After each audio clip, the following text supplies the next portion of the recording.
Hey crypto friends, for those of you who are new to the channel, my name is Garrett and welcome to Altcoin Radar. Today we are going to be taking a look at the Nakamoto Games charts and we are going to see where it might be headed, and we will cover both bullish and bearish scenarios as well, just to simply cover all of the possibilities. And towards the end of the video I will cover the overall macro structure of the overall altcoin market as well.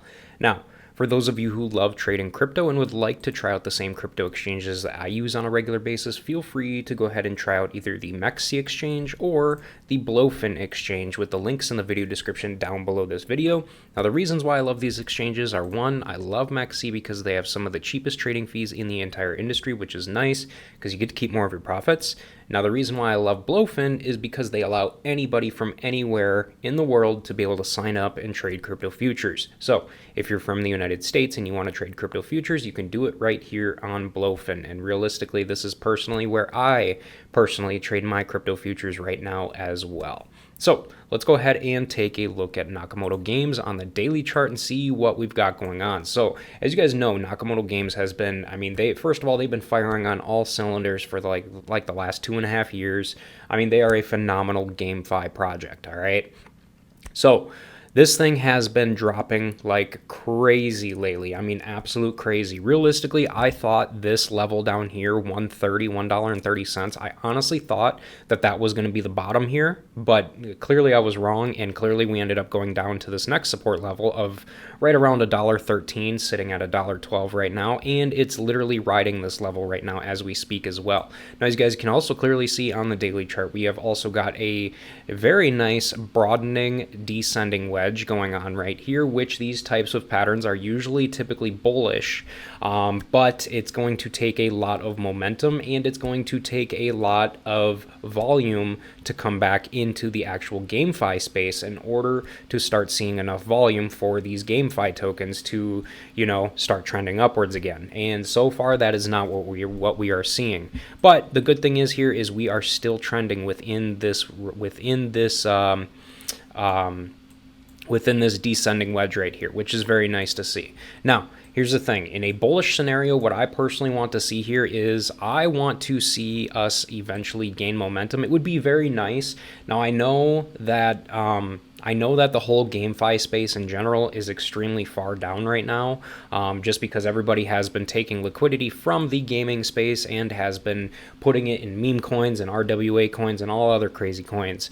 And as you guys can clearly see here, the overall gaming token market cap, trading volume is down 26% right now.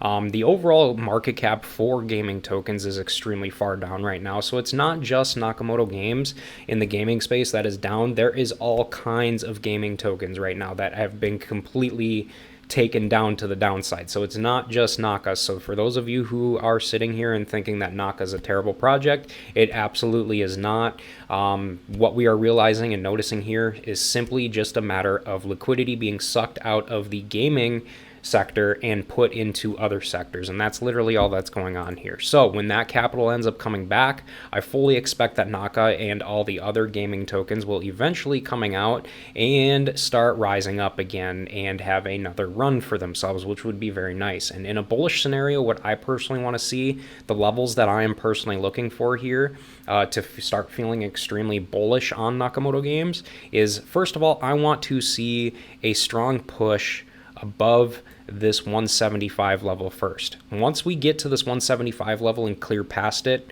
with strong momentum, then I will start feeling comfortable about passing this key level right here, which is right around exactly $2. And once we are above $2 and, pretty comfortable above $2, I firmly believe that at that point in time, we can fully say that we have bullish momentum back and we are going to start trending upwards again, which would be very nice and which is, what we all really, really want. Now, on the downside, if things continue to go negative and more liquidity starts getting sucked out of the gaming space, we could end up coming down further. And realistically right now, we could end up breaking out of this wedge right here and dropping down further and down into this 82-cent area, which is major support from that we created back here at the beginning of October in 2023. All right, so that is our next key level that we want to be looking here at with Nakamoto Games. All right. So with support and resistance levels and chart patterns aside, let's go ahead and turn on some indicators and see what the indicators are telling us. So if we turn on the EMAs, we can clearly see that, I mean, yes, we technically did have a death cross happen right here where the 50 period and the 200 period EMAs cross over and end up going to the downside. And that's typically, I mean, that's clearly what happened there. And we ended up going to the downside pretty far. All right.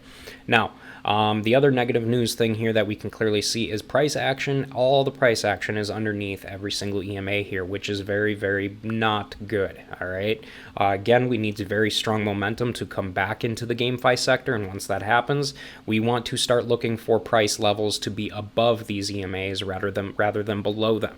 So if we go ahead and turn off the EMAs, turn on the Bollinger Bands, we can clearly see we are very oversold on the Bollinger Bands. And typically what happens with Bollinger Bands when we're in a downtrend, obviously, as many of you know, it's just pretty common sense with Bollinger Bands. We end up, when we're in a down slope or when we are in a downtrend with the Bollinger Bands, we typically go down, become way oversold, and then go back up to retest the moving average, and then end up coming back down and going oversold again, and then back up to retest the moving averages, and then back down to become oversold again, and then back up to retest the moving averages. And if there's enough momentum, we pass through and break above like we did here, but clearly there wasn't enough momentum to continue upwards, which caused another downslope, which is exactly what happened. So that is currently what we are dealing with right now. So realistically, we could eventually start gaining momentum and heading back upwards to wherever the moving average ends up taking us, which right now would be right around the $1.30 level mark. But we want to gain momentum to continue going upwards higher and creating higher lows, higher and higher up, and eventually break out of this wedge right here and start making higher lows all the way up and going up and up and up slowly but surely. That would be a very, very healthy scenario for Nakamoto Games here. Now, if we go ahead and turn the Bollinger Bands off and turn on RSI, again, you can clearly see we are extremely oversold right now on the RSI, on the daily chart here. So we can fully expect that, there should be a upward momentum move coming here very, very soon. But again, that's all going to depend on liquidity in the GameFi sector as a whole, which as of right now, that has not happened. So with that in mind, you guys, let's go ahead and take a look at the overall altcoin market and see what the overall altcoin market is doing. Now, as you guys can clearly see here, we have been riding this support level down here at $625 billion, which is a level that I have been talking about a lot in a lot of my price update videos recently. And we hit it and we are starting to trend back upwards again, and hopefully we can gain enough momentum to go up higher and go back up to our $660 billion area. And it would be extremely nice to be able to create a higher low right in this area and continue up even higher and higher and get back to the $720 billion area. Realistically, I'm not going to start feeling extremely bullish on altcoins again until we start gaining momentum or enough momentum to breach this area of 720 billion, because we have hit this area one time, two times, and failed to go above it. So if we can gain enough momentum to get above that level right there, I'm going to start feeling extremely bullish on this stuff, on these altcoins, and I'm going to start feeling like we have a good solid chance at breaking this high level up here of around 788 billion for this cycle. All right. So overall, guys, with that said, before I go ahead and wrap up this video, if you guys enjoyed this video, please make sure to go ahead and subscribe to the channel, hit the like button below the video, and leave me a comment down below on your personal thoughts on where you think the price of Nakamoto Games is going to go here in the short term or midterm. And hey guys, for those of you who stuck around and watched this video through the entire thing, thank you guys very much for watching, and I hope to see all of you in my future videos.